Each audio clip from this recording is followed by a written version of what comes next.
প্রিয় শিক্ষার্থীবৃন্দ, আশা করি তোমরা ভালোই আছো। আমিও ভালো আছি। আমি আজকের অনলাইন ক্লাসে তোমাদের স্বাগত জানাচ্ছি। মোহাম্মদ শাহিন ফেরদৌস আক্তার, সহকারী শিক্ষক, বিরামপুর পৌরসভা উচ্চ বিদ্যালয়, বিরামপুর, দিনাজপুর। আজকে আমার আলোচ্য বিষয় শ্রেণী নবম ও দশম, বিষয় গণিত, অনুশীলনী 11.1, অধ্যায় 11। তোমরা যে যেখানে আসো খাতাপত্র নিয়ে রেডি হও, আমার সঙ্গে যুক্ত থাকো। আজকে আমি তোমাদের সঙ্গে আলোচনা করব বীজগাণিতিক অনুপাত ও সমানুপাত সম্পর্কে। আজকের আমার সমস্যাটি হলো, যদি a:b সমান b:c হয়, তবে প্রমাণ করো যে a square b square c square into 1/a³ plus 1/b³ plus 1/c³ সমান সমান a³ plus b³ plus c³।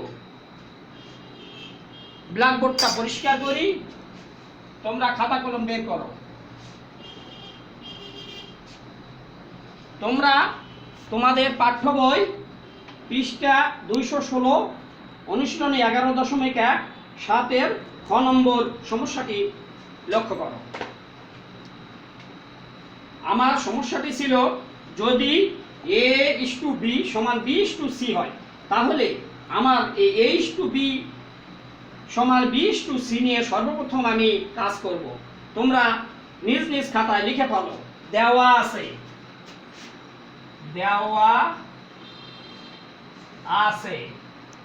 কি দেওয়া আছে? দেওয়া আছে a:b সমান সমান b:c, বা এইরকম যদি থাকে আমরা কি লিখতে পারি?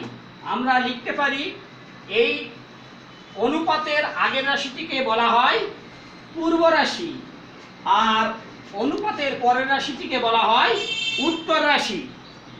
এইদিকেও এইরকম, অনুপাতের আগের রাশি পূর্ব রাশি, অনুপাতের পরের রাশি উত্তর রাশি। এইরকম থাকলে সমান সমান চিহ্ন থাকলে আমরা লিখি পূর্ব রাশি বাই উত্তর রাশি। তাহলে পূর্ব রাশি a, তাহলে বা দিয়ে আমরা লিখবো a/b সমান সমান b/c, বা কোনাকুনি গুণ করলে কি হবে? b² = ac। এখন তোমাদের বইতে তোমরা দেখো 7-এর খ বলছে a² b² c² into 1/a³ plus 1/b³ plus 1/c³। এইটা হলো আমার বাম পক্ষ, সমান সমানদের এই দিকে আছে, অর্থাৎ লেফট হ্যান্ড সাইড। তাহলে আমরা লিখে ফেলাই লেফট হ্যান্ড সাইড লিখব।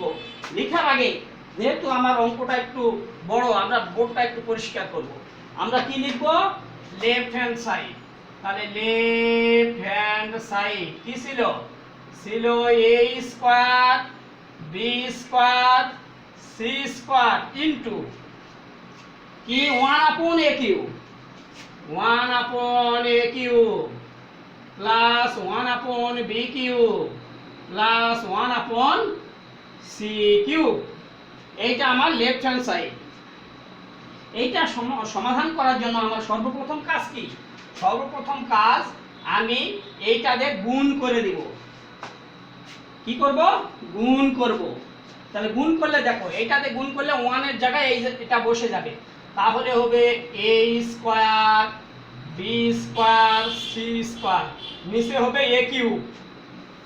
এই a³ আমি ভাঙে লিখতে পারি a × a²। একবারে কাজ করি, a × a², b হয়ে গেছে a × কি a²। তাহলে a² আর a গুণ করলে হলো a³। আমার সুবিধার জন্য a² কেটে দেব।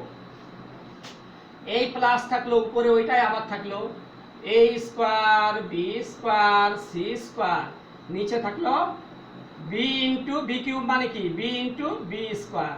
আমার এই b² কেটে দেব।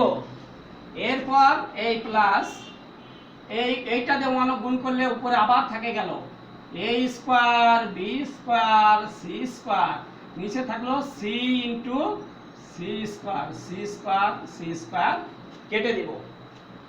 তাহলে বন্ধুরা তোমরা লক্ষ্য করো, আমার এখানে থাকলো বি স্কয়ার সি স্কয়ার। আমি একবারে কাজ করব কি, বি স্কয়ারের পরিবর্তে আমরা লিখতে পারবো এসি। এই বি স্কয়ারের পরিবর্তে লিখবো এসি ইনটু এই সি স্কয়ারটা থেকে গেল, আর নিচে থাকলো এ। এবার প্লাস এই এ স্কয়ার আর সি স্কয়ার, এ সি দিয়ে বাইরে একটা স্কয়ার দিলাম, আর নিচে থাকলো শুধু বি প্লাস এই এ স্কয়ারটা আমি রেখে দিলাম, বি স্কয়ারের পরিবর্তে হলো এ সি আর নিচে সি। যারা বুঝনি তারা লিখে নিবে যেহেতু B square equal to A C, অর্থাৎ B square equal to A সির কাজটা আমরা করে নিলাম। এরপর লক্ষ্য করো কি করব, আমার একটু লক্ষ্য করো, আমার এই একটু ভুল হয়ে গেছে, তোমরা হয়তো বুঝতেই পারো না। এই বি স্কয়ার মানে এসি দিছি, তাহলে আমার এই এ আর এ কাটবো, এ কাটবো। এরপর দেখো সি স্কয়ার আর সি গুণ করলে কি হবে, সি কি হবে কিউব, সি কিউব। এরপর তোমরা লক্ষ্য করো এখানে এসি স্কয়ার, এসি বলতে কি, আমার এখানে এসি বলতে বলে দেওয়া আছে, এসি বলতে কি বি স্কয়ার। তাহলে এই এসির পরিবর্তে আমি লিখে ফেলালাম বি স্কয়ার, আর এই বাইরে একটা আছে স্কয়ার, আর নিচে শুধু বি। এখানেও এরকম লক্ষ্য করো, এই সি সি কাটা, এ স্কয়ার আর এ গুণ করলে হলো এ কিউব।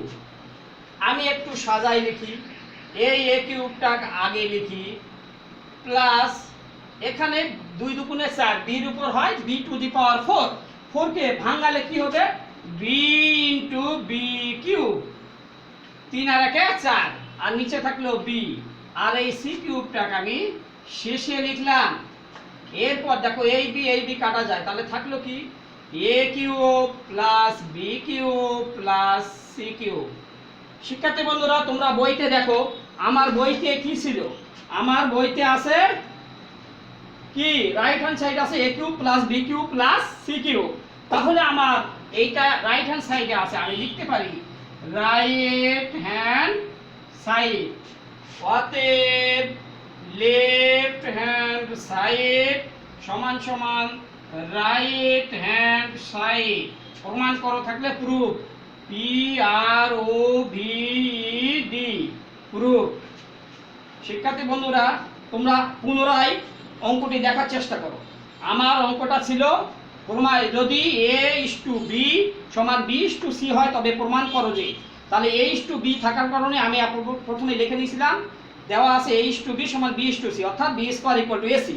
এরপর আমি লেফট হ্যান্ড সাইড অঙ্কটা তুলে ফেলেছি, অঙ্কটা তুলে ফেলার পর এইটাতে 1 গুণ করে দিয়েছি, গুণ করলে ওইটা হয় নিচে থাকে এ কিউব, এ কিউব একবারে কাজ করছি এ ইনটু এ স্কয়ার। এখানে এইটাতে গুণ করলে ওইটাই নিচে বি কিউব মানে বি ইনটু বি স্কয়ার, এই 1 দিয়ে এটা গুণ করলে ওইটাই হয় নিচে সি কিউব মানে সি ইনটু সি স্কয়ার। এরপর কি করছি আমি, এরপর কাজ করছি এ স্কয়ার কাটা বি স্কয়ার কাটা সি স্কয়ার কাটা, এখানে থাকে কি বি স্কয়ার সি স্কয়ার, আর নিচে এ রাখিছি, এই বি স্কয়ারের পরিবর্তে বসাইছি এসি। এখানে কি করছি এসি আছে দুইটার উপর স্কয়ার, একটা স্কয়ার দিয়ে এসি রাখছি এই বির কাটার জন্য, আর এখানে এ স্কয়ার রাখিছি, আর কি এই যে বি স্কয়ার পরিবর্তে এসি করেছি, সি সি কাটিছি। আর এগুলা কারণ কি বি স্কয়ার ইকুয়াল টু এসির জন্য আমি এই অংশটুকু করতে পেরেছি। এরপর দেখো সি স্কয়ার সি গুণ করলে সি কিউব, এখানে এসি মানে বি স্কয়ার, এই স্কয়ার থাকলো নিচে বি থাকলো, সি সি কাটা গেলে এই স্কয়ার আর এ গুণ করলে হয় এ কিউব। সাজাই লিখছি এ কিউবটা সামনে, আর এই অংশটা বির উপর 2 দুগুণে 4 B to the power 4, B to the power 4 মানে কি বি ইনটু বি কিউব, কার এই বি বি কেটে দিয়েছি, আর এই সি কিউবটা শেষে লিখছি সাজাইছি।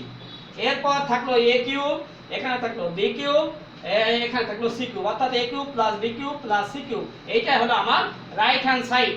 এটা সমান সমান হওয়ার মিল হওয়ার কারণে আমি লিখে ফেলালাম, অতএব লেফট হ্যান্ড সাইড সমান সমান রাইট হ্যান্ড সাইড প্রুভ।